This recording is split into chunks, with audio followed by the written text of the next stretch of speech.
Hello everyone. Marathi trader तेजस्विनीमध्ये आपण निफ्टी आणि बँक निफ्टीचं उद्यासाठी म्हणजे गुरुवारसाठी अनालिसिस करूया. उद्या आहे निफ्टीची एक्सपायरी. ही गोष्ट तुम्ही लक्षात ठेवा. तर आज निफ्टी 50 मध्ये काय झालंय? निफ्टी 50 ने ही जी लेवल आहे ही म्हणजे ही जी तुम्हाला ग्रीन कॅन्डल दिसतेय का? एक मिनिट मी मार्क करते तुमच्यासाठी. ही जी ग्रीन कॅन्डल आहे ना छोटी, तर ह्या कॅन्डलचा जो हाय होता, तो आज मार्केटने हाय अचीव्ह केलाय. ते मी मार्क करते, ठीक आहे. सो आज मार्केट ह्या कॅन्डलच्या हाय पर्यंत पोहोचलंय.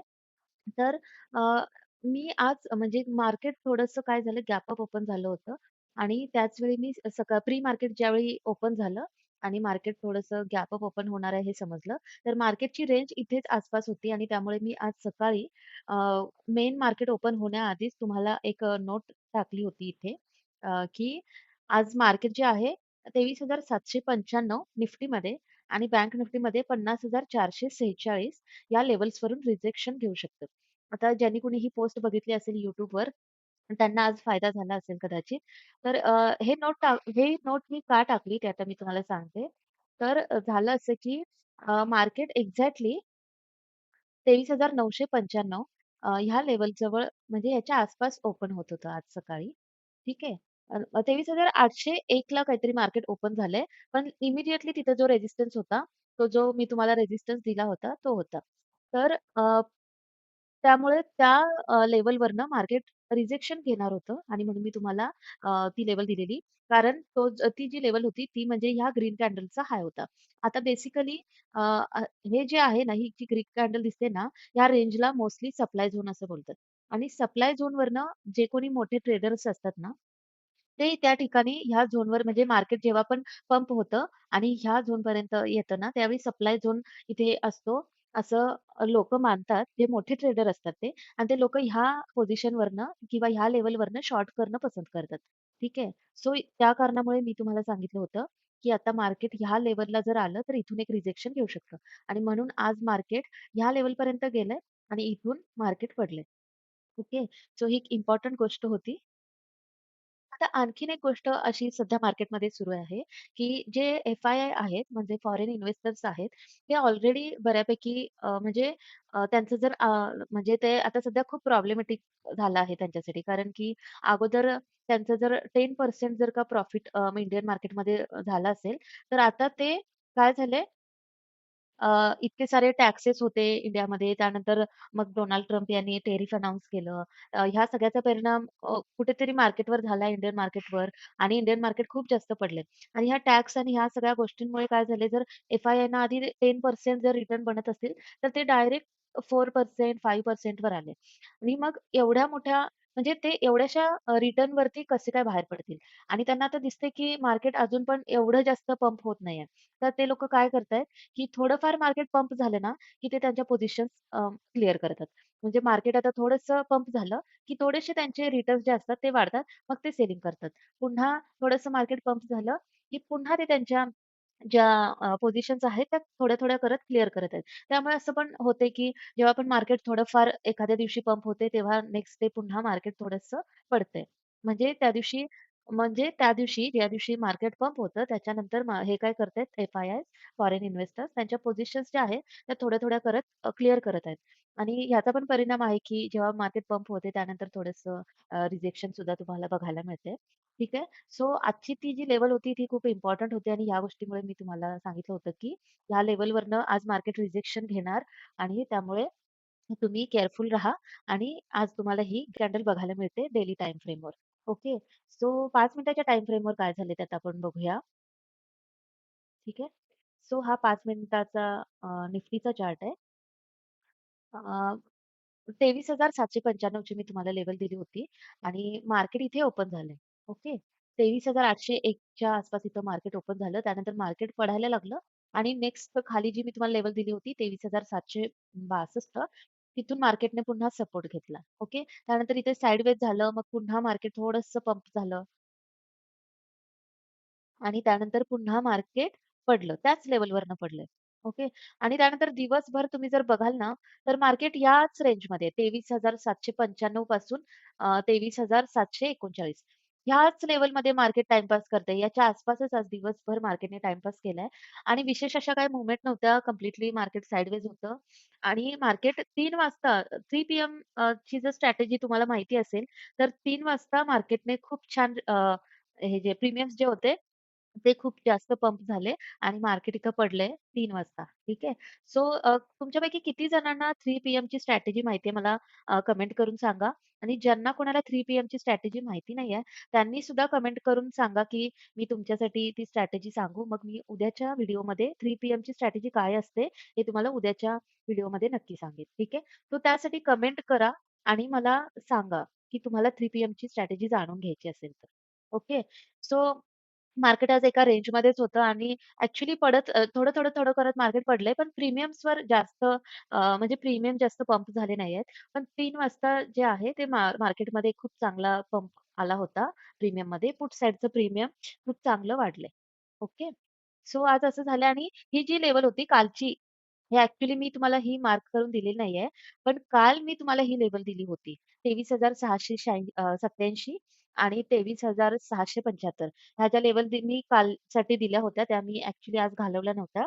सो तुम्हाला पण मी बऱ्याच वेळा सांगितलंय, की भले मी तुम्हाला नेक्स्ट डेसाठी नवीन लेव्हल्स देतेय, पण जर तुमच्या प्रिव्हियस ज्या आदल्या दिवशीच्या ज्या लेव्हल्स असतात, मार्केट जर त्याच्या आसपासच ओपन होत असेल किंवा त्या लेव्हलच्या आसपास कुठे येत असेल, तर त्या लाईन्स तुम्ही नक्की वापरत जा. तुम्हाला त्या प्रिव्हियस लाईन्स ज्या असतात, ज्या लेव्हल्स दिलेत मी, त्याच लेव्हल्स तुम्हाला पुढे सुद्धा कामाला येतात. ठीक आहे. सो त्याच तुम्ही पुन्हा यूज करत जा. ठीक आहे मग आता मी तुम्हाला निफ्टीसाठी पुढच्या लेव्हल्स देते.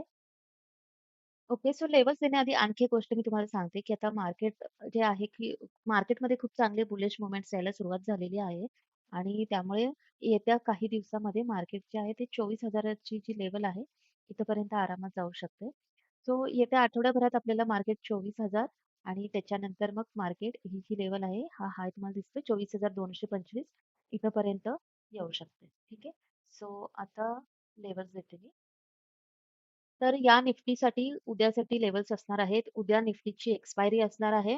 शिवाय आणखी एक इम्पोर्टंट गोष्ट म्हणजे उद्याला इन्कम टॅक्सचं बिल प्रेझेंट केलं जाणार आहे आणि जेव्हा पण इन्कम टॅक्सचं बिल प्रेझेंट केलं जातं, तेव्हा त्याच्यानंतर थोड्याच वेळात ते जे बिल आहे, ते लोकसभेच्या वेबसाईटवर अपलोड केलं जातं, ठीक आहे. सो त्याच्यानंतर ते कोणीही बघू शकत असतं आणि जेव्हा ते अपलोड केलं जातं, अ, जर जे त्यातले कोणी म्हणजे एक्सपर्ट्स लोकं असतील ते ऑब्व्हियसली लगेचच ते बघत पण असतील आणि त्याचा कॉर्पोरेटवर किती जास्त परिणाम होतो, त्यावर डिपेंड असतं, की उद्या मार्केटमध्ये काय मूव्हमेंट्स येतील वगैरे. जर त्या इन्कम टॅक्सच्या बिलमध्ये काहीतरी निगेटिव्ह पॉइंट्स असतील कॉर्पोरेटच्या दृष्टीने, तर कदाचित मार्केट पडू पण शकतं किंवा जर पॉझिटिव्ह असतील गोष्टी, तर ते मार्केट चढू पण शकतं. म्हणजे असा परिणाम होत असतो त्या गोष्टीचा सुद्धा. सो ही गोष्ट पण लक्षात ठेवा, की उद्याला किती वाजता एक्झॅक्टली ह्या गोष्टी होतील, मला अजून नक्की माहिती नाही. मी तुम्हाला अपडेट करेन YouTubeच्या कम्युनिटी पोस्टमध्ये. पण उद्याला बिल प्रेझेंट केलं जाणार आहे. सो ह्या गोष्टीचा सुद्धा परिणाम होऊ शकतो, हे पण तुम्ही लक्षात घ्या. शिवाय आज दिल्लीचं इलेक्शन झालंय. त्यामुळे दिल्लीचे जे एक्झिट पोल्स असतील, ते थोड्या वेळाने पर्यंत कदाचित डिक्लेअर केले जातील आणि त्याचा सुद्धा थोडाफार परिणाम आपल्या मार्केटवर बघायला मिळू शकतो. सो ह्या दोन्ही गोष्टी असणार आहेत. शिवाय उद्या एक्सपायरी पण असणार आहे.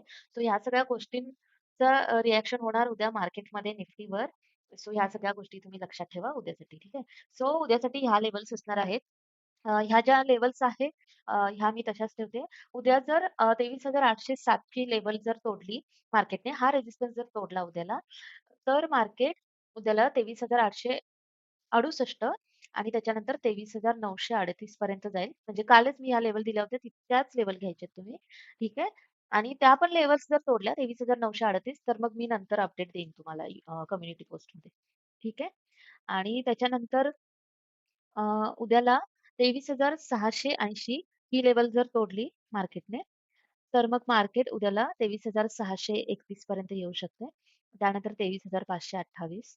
ओके. सो ह्या लेव्हल्स तुम्ही लक्षात ठेवा आणि ह्या ज्या मधल्या लेव्हल्स आहेत, म्हणजे ह्या प्रिव्हियस लेव्हल्स ज्या आहेत 23,762, 23,739, 23,801 आणि 23,696 या लेव्हल्स पण तुम्ही मार्क करून ठेवा. म्हणजे मार्केट कुठे ओपन होते त्यावर डिपेंड आहे. पण या लेव्हल्स जर तुमच्या चालू मार्केटमध्ये जर येत असतील, तर त्याचा नक्की विचार करा. आता तुम्हाला मार्केट सुरू असताना एवढ्या सगळ्या लेव्हल्सचा डिस्टर्ब होत असेल, तर काय करा तुम्ही इथं त्या हॉरिझॉन्टल लाईनवर क्लिक करा आणि मग इथे तुम्हाला दिसेल. तर इथे जायचं तुम्ही आणि तुमच्या लाईन्सची जी काही म्हणजे हे आहे जाडी आहे, ती कमी करू शकता तुम्ही. इथं तुम्ही 1 केलं तरी चालेल. 1 पीएक्स करा म्हणजे ती कमी होईल आणि पाहिजे तर इथे कलरमध्ये जाऊन तुम्ही फेंट करा. एखादा कलर फेंट कलर लावा. म्हणजे तुम्हाला ती डिस्टर्ब होणार नाही, पण इथे राहील, तुमच्या लक्षात राहील. ठीक आहे? सो असंही तुम्ही करू शकता. ओके. सो हे आहे निफ्टीसाठी उद्यासाठी. आता बँक निफ्टीचं आपण बघूया. सो हा बँक निफ्टीचा डेली टाईम फ्रेमवरचा चार्ट आहे आणि बँक निफ्टीमध्ये सुद्धा एक्झॅक्टली सेमच झालंय निफ्टी सारखंच. गॅप अप ओपन झालंय आणि ही जी लेव्हल आहे, ह्या ग्रीन कॅन्डलचा जो हाय आहे, मार्केट इथपर्यंत पोहोचलंय. ओके. सो एक मिनिट लाईन दिसत नाहीये. तर मार्केट इथपर्यंत पोहोचले बँक निफ्टी आणि त्याने तिथून पुन्हा रिजेक्शन घेतले. आता ही पण लेव्हल मी सकाळी तुम्हाला सांगितली होती. ठीक आहे. सो सेमच लॉजिक आहे, की ही जी ग्रीन कॅन्डल आहे याला सप्लाय झोन असं लोकं कन्सिडर करतात. आणि जेव्हा जे लोकं सप्लाय डिमांड झोन प्रमाणे ट्रेडिंग करतात, ते लोकं सप्लाय झोनच्या इथून शॉर्ट करत असतात आणि त्यामुळे ही खूप इम्पोर्टंट लेव्हल होती आणि तीच मी तुम्हाला दिली होती. पण मार्केट आता पंप व्हायला पण चांगली सुरुवात झालेली आहे. पॉझिटिव्ह झालंय मार्केट. थोडंसं रिजेक्शन इथं झालंय, पण मार्केट अगेन अपसाइडच मूव्ह करणार आहे. तर मार्केट जे आहे बँक निफ्टीचं सुद्धा ते म्हणजे जवळपास 52,000 पर्यंत यायला काहीच हरकत नाही. येत्या 1-2 आठवड्यामध्ये 52,000चं जे टार्गेट आहे, ते मार्केट लवकरच कंप्लीट करेल. ओके. सो आता मी तुम्हाला 5 मिनिटाच्या टाईम फ्रेमवर काय झाले ते आपण बघूया बँक निफ्टी. हा 5 मिनिटाचा बँक निफ्टीचा चार्ट आहे आणि जी लेव्हल मी तुम्हाला दिली होती 50,446. ओके. मार्केट आज दिवसभर काय केलंय? ह्या लेव्हलच्या आसपासच इथेच टाईमपास केलाय. कंप्लीट या लेव्हलवरच मार्केट नाचत राहिलंय आज पूर्ण. Bank Nifty. त्यामुळे बँक निफ्टी कंप्लीटली साइडवेज होतं आज. काहीही मोव्हमेंट्स नव्हत्या बँक निफ्टीमध्ये. ओके. आणि ह्या लेव्हलच्या आसपासच होतं. ही लेव्हल तोडून सस्टेन करणं बँक निफ्टीला जमलेलं नाहीये. इव्हन निफ्टीला पण नाहीये जमलेलं. उद्या जर मार्केट गॅप अप वगैरे ओपन झालं किंवा उद्या मार्केटने फ्लोमध्ये या लेव्हल्स तोडून वरती सस्टेन झालं, तर उद्यापासून पुन्हा आपल्याला चांगली बुलिश मूव्हमेंट्स बघायला मिळतील. Okay. So yes, bank Nifty एका रेंजमध्येच राहिलेली आहे आज. आज काही विशेष मूव्हमेंट झालेल्या नाहीत. इव्हन बँक निफ्टी हा गॅप कंप्लीट करायला सुद्धा आली नाही. ना खालच्या साइडला मूव्हमेंट्स केलेत, ना वरच्या साइडला मूव्हमेंट्स केलेत. बँक निफ्टीने साइडवेजच राहिलंय. ओके. सो उद्या काय होतंय आता आपण बघूया. उद्यासाठीच्या मी तुम्हाला लेव्हल्स देते. बँक निफ्टीसाठी ह्या इम्पोर्टंट लेव्हल्स मी देत आहे. 50,523 ची लेव्हल जर बँक निफ्टीने तोडली, म्हणजे हा रेझिस्टन्स जर तोडला, तर मार्केट म्हणजे बँक निफ्टी 50,990 पर्यंत जायला हवं. ठीक आहे. सो मध्ये काही लेव्हल्स नाहीच आहेत, तर डायरेक्ट मार्केट जे आहे 50,990 पर्यंत जायला पाहिजे. ओके. आणि ह्या मधल्या लेव्हल्स आहेत, ह्या प्रिव्हियस लेव्हल्सच आहेत. तुमच्या रेफरन्ससाठी मी ठेवलेत. सो त्या पण तुम्ही मार्क करून घ्या. आणि 50,217 जर तोडलं बँक निफ्टीने, तर 50,009 ला येईल बँक निफ्टी. आणि त्याच्यानंतर इथे ज्या काही प्रिव्हियस जर कोणत्या लेव्हल्स असतील, तर त्या तुम्ही ऑन दी स्पॉट मार्क करून घ्या. तुम्हाला जर लक्षात येत नसेल, तर आपले प्रिव्हियस व्हिडिओज बघा आणि तुम्हाला लक्षात येऊन जाईल. ठीक आहे. आणि इतक्या खाली तर यायचं काही कारण नाही. मग 49,592 ही एक लेव्हल मी ठेवते. ठीक आहे. सो उद्या मार्केट कसं ओपन होते ते बघा आणि मी सुद्धा तुम्हाला अपडेट वेळोवेळी देतच जाईन. सो व्हिडिओ कसा वाटला तुम्हाला मला कमेंट्स करून नक्की सांगा. व्हिडिओला लाईक करा, शेअर करा खूप साऱ्या लोकांपर्यंत आणि चॅनलला अजूनही सबस्क्राईब केलं नसेल तर प्लीज चॅनलला सबस्क्राईब करा. आणि ज्यांना धनमध्ये अकाउंट काढायचं असेल डीमॅट अकाउंट, त्यांच्यासाठी मी फ्री डीमॅट अकाउंटची लिंक दिलेली आहे डिस्क्रिप्शन बॉक्समध्ये. ते तुम्ही चेक करा. त्या लिंकवरून जाऊन तुम्ही तुमचं फ्री डीमॅट अकाउंट काढू शकता धनमध्ये. आणि येणाऱ्या काही दिवसांमध्ये मी तुम्हाला ऑप्शन चेनवरती एक छान व्हिडिओ बनवते आणि तो तुम्हाला बघायला मिळेल. आणि शिवाय धनचे जे काही फीचर्स आहेत, बऱ्याच लोकांना धन वापरण्यामध्ये म्हणजे प्रॉब्लेम येतो किंवा लोकांना अजून त्याचा कंप्लीट वापर कसा करायचा माहिती नाहीये. तर दहनच्या फीचर्सवर देखील मी तुम्हाला व्हिडिओ घेऊन येईन लवकरच. सो तुम्ही एक्साइटेड असाल तर प्लीज मला कमेंट करून तसं सांगा. आणि ज्यांना 3 पीएमची स्ट्रॅटेजी माहिती नाही त्यांनी सुद्धा कमेंट करा. तुम्हाला जर स्ट्रॅटेजी जाणून घ्यायचं असेल तर आपण उद्याच्या व्हिडिओमध्ये ती स्ट्रॅटेजी कव्हर करू. ओके. सो आजच्यासाठी इतकंच. Thank you.